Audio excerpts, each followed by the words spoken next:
WandaVision series finale left viewer opinions divided, with one division being satisfied and the other being less so. As this idea is explored, full spoilers for WandaVision series finale will be featured. WandaVision fans may also be interested in my previous video celebrating another episode. Episode 9's notable events included Wanda and Agatha's witch battle. Which battle? That one. The weaponized white vision meeting Wanda's magically constructed vision, and the reveal of Evan Peters' Pietro's true identity. Given the conclusion of episode 8, Wanda and Agatha's battle was a chief driving force. Credible tension was displayed, and Catherine Hahn's performance has been consistently theatrically entertaining. Despite this, Agatha's yearning for Wanda's magic seems based solely on obtaining power for power's sake, as opposed to any humanizing or somewhat nuanced motivation. It's understandable that in a series finale, writers may be wary of introducing extra complications because of time constraints. However, writer Jack Schaefer's frequently shown capability to quickly and naturally introduce major details, so the fact that this was avoided in Agatha's case results in her feeling undercharacterized. The battle's conclusion offers enjoyable moments though. Wanda overpowering Agatha effectively represents her cunning and sorceress skills, while her brainwashing Agatha perfectly represents the show's tendency to display typically heinous actions in a more sympathetic or understandable context, which is reinforced when Wanda eliminates her magical children and her constructed vision to free the real Westview citizens. The final scenes would hold more impact if Wanda was more openly emotional following this painstaking decision. Hayward's reconstructed White Vision's interactions with Wanda's vision offered a compelling and thoughtfully crafted conversation regarding the nature of artificial life. In my opinion, a major episode highlight. Its one disappointing element stems from the fact that such a unique and ambitious show resorted to the derivative concept of a hero battling a similar-looking, similarly powered opponent. Although given it made the praised conversation possible, it was essentially a necessary evil. One of the least well-received traits of the episode was the reveal of Pietro's true identity. The speculation that Evan Peters' presence suddenly meant the Fox universe would intertwine with the MCU felt extremely premature to me. Did we also think that Vision would be revealed to be Gandalf because we'd seen him in both grey and white? I know I did. The fact that fan theories were disproved by the reveal of Pietro's identity is irrelevant to its problematic nature. The pity is that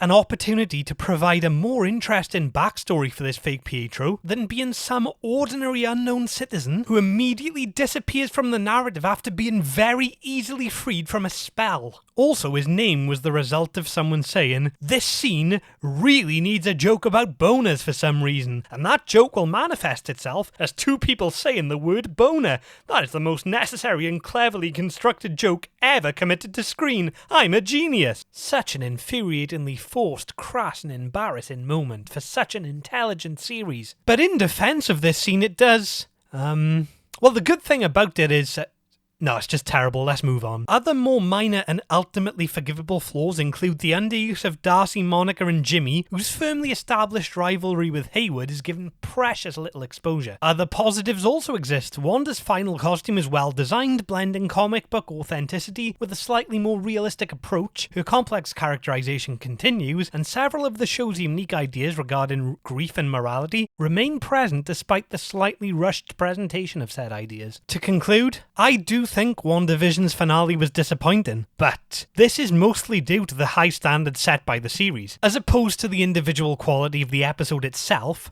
The excitement generated by the weekly releases and the ambitious genre balancing of the show overall, being lost to a more standard structure in its final moments, does create an underwhelming, if still fundamentally enjoyable result. Feel free to leave your views on the series finale in a comment. Was it satisfying for you? And if it wasn't, could that be resolved by future MCU installments, or do you think it's too late to fix anything now that everything has gone wrong? My own opinions are likely to change for the better over time. Thanks for watching, and if I don't see you next time, I'll assume you were a magical construct, and that your life ended when the person responsible for your existence freed the other citizens that were trapped inside the world subconsciously created. Who's been messing up everything? It's been Agatha all along. Who's been pulling every evil string? It's been Agatha all along. She's insidious, so perfidious, that you never even noticed, and the pity is the pity is the pity.